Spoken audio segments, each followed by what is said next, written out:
Now, since we can't page Pavlov, we got the next best thing. I want to bring in now Belpointe Chief Strategist David Nelson.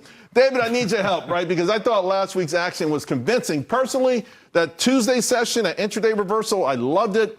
I know your Money Runner podcast, interesting because you titled it as Your Money Safe, a deep dive into market volatility. Is that what's scaring people? I saw that, I think it was Wednesday, that intraday reversal. That was pretty convincing because I looked at the day, we were down about 1.7%. And slowly but surely, I looked back an hour later, stocks were starting to turn green.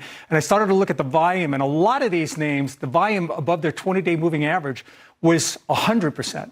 150%, even higher than that. So that was real institutional capital moving in. But at the end of the week, I think everybody went home for the weekend and decided what's really changed. And I think that's really the issue.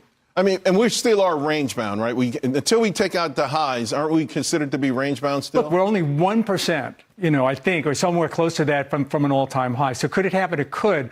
But over the next 3, 4, 5 months, I think you're going to be looking at a lot of 2% days in both directions. Let's talk about Utes for a moment, right? Yeah. The Utes. My favorite. I love this. You love the Utes, huh? I do. All right. So utilities it's just absolutely phenomenal. It was really interesting because at the beginning of the year, we started hearing this electricity crisis thing. Then you had a little bit of anxiety when the market stumbled a little bit. But now it feels like everyone is on this. It feels like the ultimate win-win, right? It's a traditional safe haven, and you got the electricity crisis down the road. To the best of my knowledge, this is the only actively managed utility ETF out there. And they get it right because they get the weightings right. A lot of these indexes focus on Vistra and Constellation Energy, but the weighting's way too small. They have it way up there. This plays offense and defense at the same time. What I like about this sector the most is that it's 2% of the S&P 500 right now. I think over the next period of time, this is going to double in size. It's interesting because I tell people the Dow Jones Industrial Average is like the worst thing to use. Not one single utility stock in the Dow Jones Industrial Average. IBM is in there, though.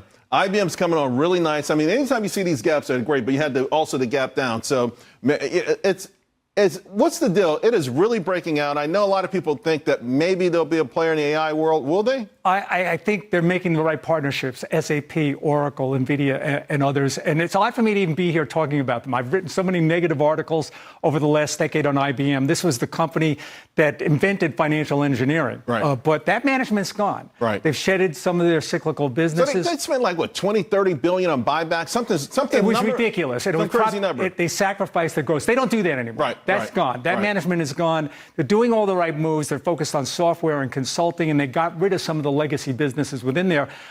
This is breaking to an all-time high. I think we should notice that. And we forget that a lot of these legacy companies can make comebacks. Microsoft sure did, and so did Oracle. Let me tell you, in 2022, I loaded up on GE. I haven't sold it yet. I'm a happy camper, and my subscribers on IBM. Awesome. Quick, before I let you go, Wednesday, what kind of cut you expect? They'll probably do 25. That's what I expect. They should do 75. They should come out swinging. 75. 75. Hey, Elizabeth Warren likes you, man. That's what she said today, too. Thanks a lot, David.